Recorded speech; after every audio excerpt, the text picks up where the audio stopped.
This is Chris Hargraves from tipsforlawyers.com, and I've got a problem.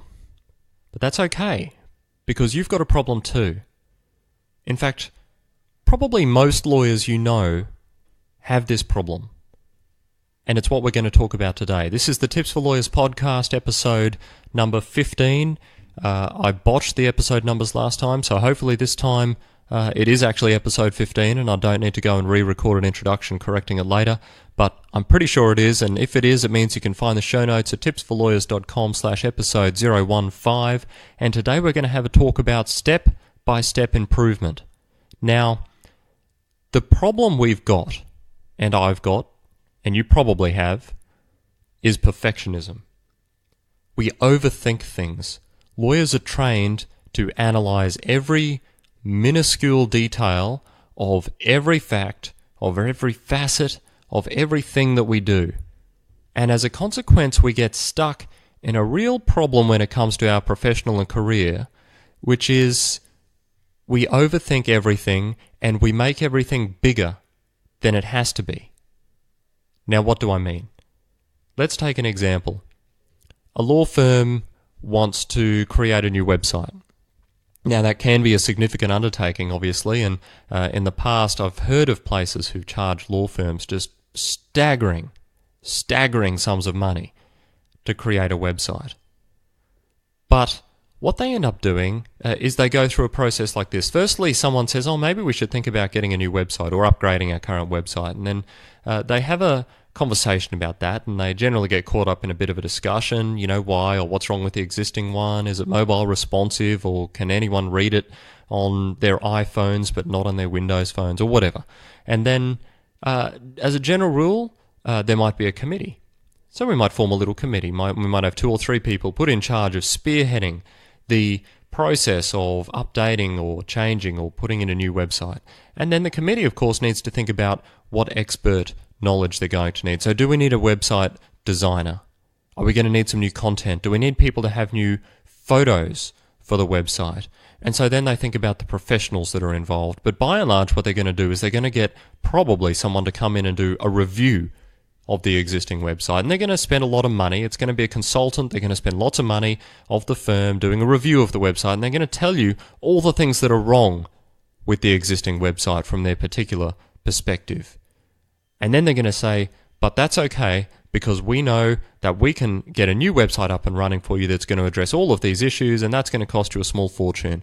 And once they've said that, there's another partners meeting. The partners go, I guess they're probably right. There are all these things wrong with the website, and I guess we should probably go about getting a new website because we really need to, and we've got this committee, so let's carry on, let's go ahead. And they authorize the expenditure, and then the consultants get in, they do their work, they design a new website, there's meetings, people have to approve colors, whether it's lime green or slightly darker lime green, and there's lots of headaches and discussion, and the logo might need redoing, so you need a specialist design. And before you know it, you've probably spent 12 or 18 months to make a new website. Now, compare this, and I don't know whether you've done it, you probably haven't, I have, to setting up a website, say with WordPress. You just want to set up a nice little WordPress website. Tons of websites, I can tell you, are set up on WordPress, and you can do it in half an hour.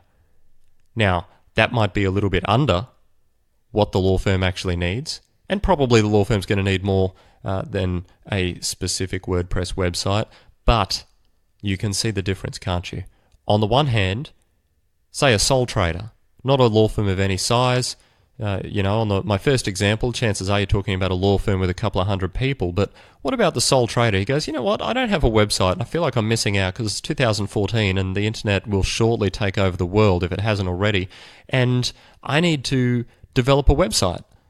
And so he goes on and he just Googles, how do I make a website? And he comes up with whatever the top result for that is at the moment. I don't know. I don't especially care. And it tells him that there's a YouTube video that says how to make a website in 20 minutes, which incidentally is something like I watched, I think, when I first set up my website. But and he does it. Sets aside the second half of the day, or maybe the first half of a Saturday when he's not having to deal with clients, and he does it. There's one of him. He can make the decision. You know how much it costs him? About $50. Because he spends $4 a month on some cheap hosting. that he can, because he's using Gmail for his emails at the moment or whatever. He spends a few dollars on a little bit of stock photography from iStock Photo or whatever is the most current one that people use. And lo and behold, he's got a website. Now, with that website, what he can do is he can get feedback on it. Come Monday, after he set up the website, he might send out an email to a few of his favorite clients and go, hey, I just set up a website, check it out. One of them emails back going, hey, Bob, I don't really actually like that picture on your website. It's not very good. Bob looks at it and goes, you know what? Maybe he's right. That wasn't the best thing. I probably did that in a bit of a hurry. And so he replaces it with a better picture. The client goes, oh, wow, Bob, that's a better picture. I really appreciate you taking that feedback on board.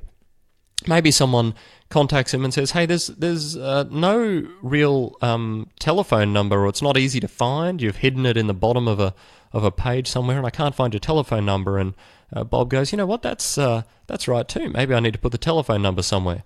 And over time, over the space of a month or two, the sole practitioner can just tweak the website, and it only takes him a short time to get a website up and running that his clients are happy with, that he's happy with. There was minimal cost, but he's got something up and running. Compare that to the other firm.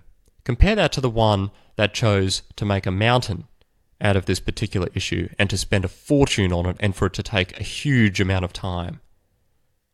Who do you think is doing better? And it's actually not an easy answer. Because what you may find is that the product that Bob came up with, the sole trader, is inferior. He may have had a cheaper looking website. He may not have had much design skill. But what he has is a huge advantage, which is that he can be responsive.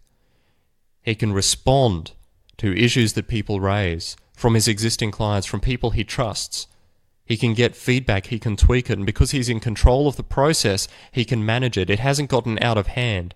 It's not too massive. He hasn't committed $150,000 to a project only to find that by the time it's finished, the technology's changed, the standards have changed, retro is back in, the color schemes people like are different, buttons are different, technology's different, phones have all changed, platforms are different, and so he can respond to those issues as they arise. Whereas the law firm who invests a lot of money, now they may end up with a premium website after 18 months. And in the meantime, they've got to put up with what they do because the website project is underway and they don't have any ability to tweak.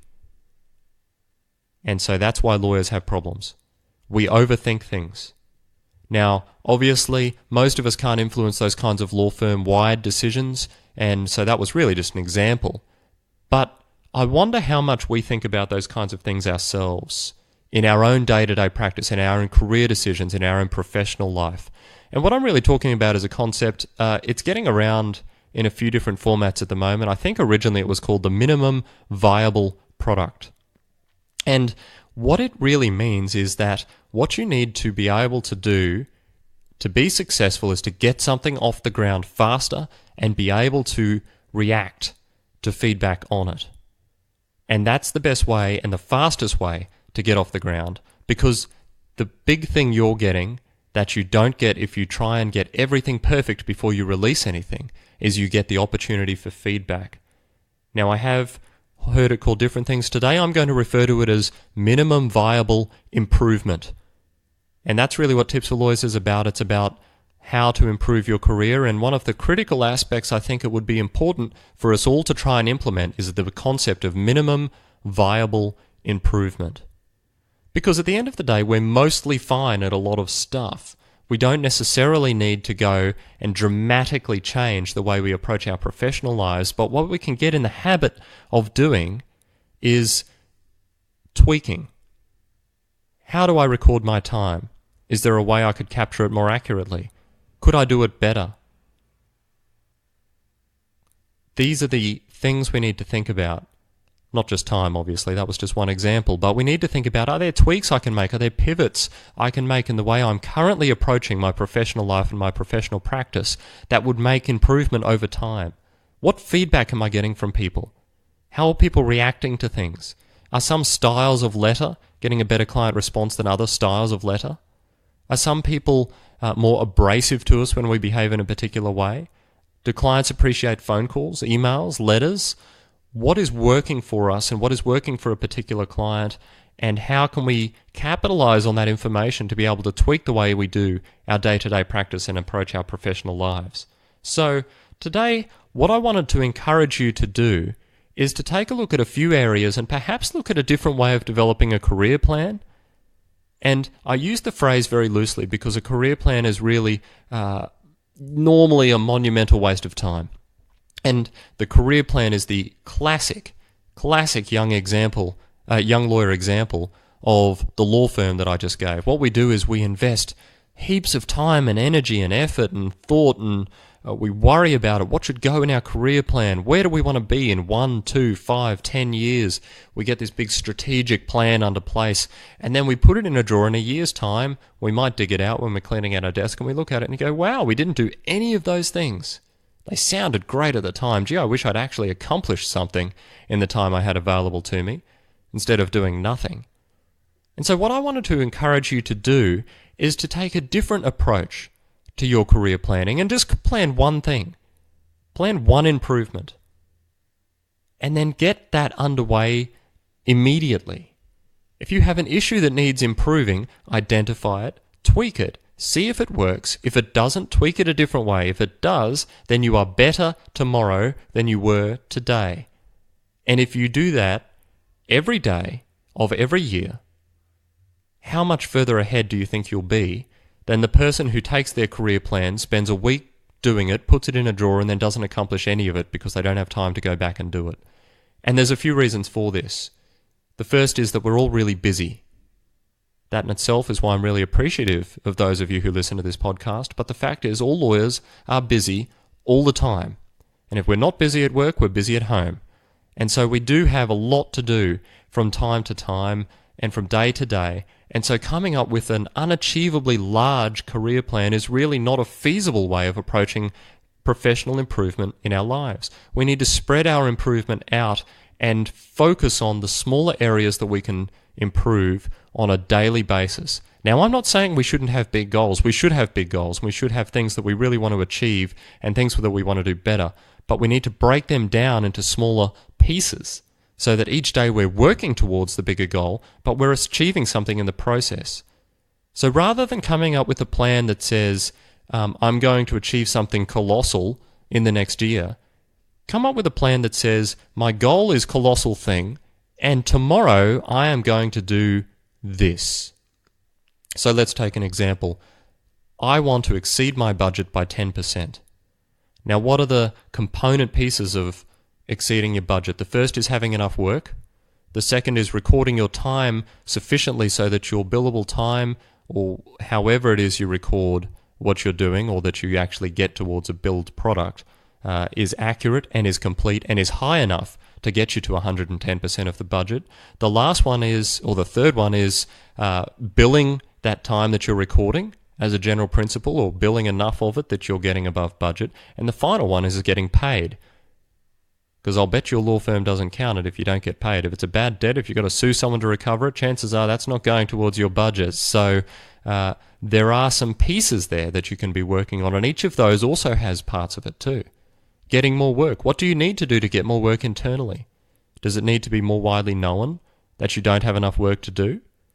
Do you need to ask another partner for work rather than the one who normally refers you work?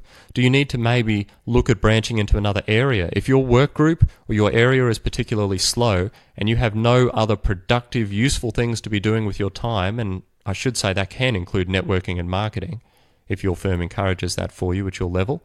So look at whether there's ways you can improve the amount of work you have. And that might involve thinking outside the box. So in our hypothetical, with our goal, if that's the issue we've identified, we don't have enough work, maybe what you might say is, tomorrow I'm going to speak to Joe Smith because Joe, I know, has some work in this area, and I know Joe's overworked and his team always seems really busy. Maybe Joe can give me a file that I can handle that will improve my workload, that will allow me to work towards that goal. Maybe the next day, you'll be focusing on getting another file. If that wasn't enough, maybe you need to go and see Mary. because Mary's got a lot of work. It's not an area that you've got a huge amount of experience in, but it might be an area that you think you can nail, and you know Mary well enough because you've been spending time in her group or just socially or whatever. I'm just making this up. But maybe you know Mary well enough that you know you can go and have a conversation that she'll give you a shot. Now, I don't know whether these specific examples work, but I'm sure you get the idea. Plan small things and then action them immediately. Maybe going to Joe didn't work. Maybe Joe doesn't have anything. Maybe Joe hates your guts, as it turns out, and doesn't want to give you anything. Maybe your partner doesn't want you going to see other partners. Well, then you need to pivot. You need to say to your partner, well, I was going to Joe because I need more work to do. What do you want me to do to get more work into my hands so that I can be exceeding my budget and providing value in that way to the firm? And have a conversation.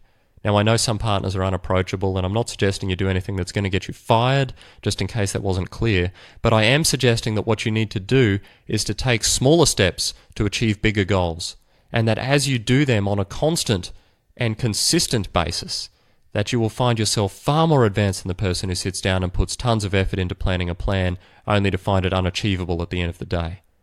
So break things down sensibly and smartly into component pieces and then action them immediately.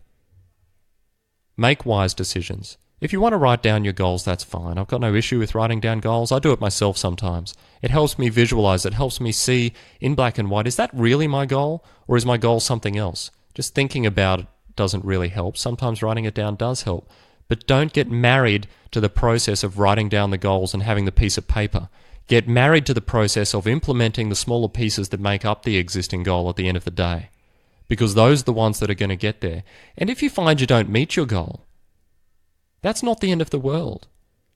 Because if you were focused on the process, not the goal, then even if you don't hit the goal, you've had 365 days on a 12-month goal where you have been improving.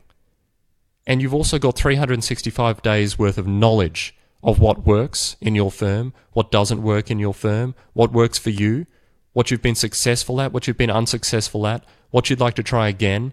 You are developing a pattern of trying things, of being consistently looking for improvement in your own practice and consistently looking to add value to your firm.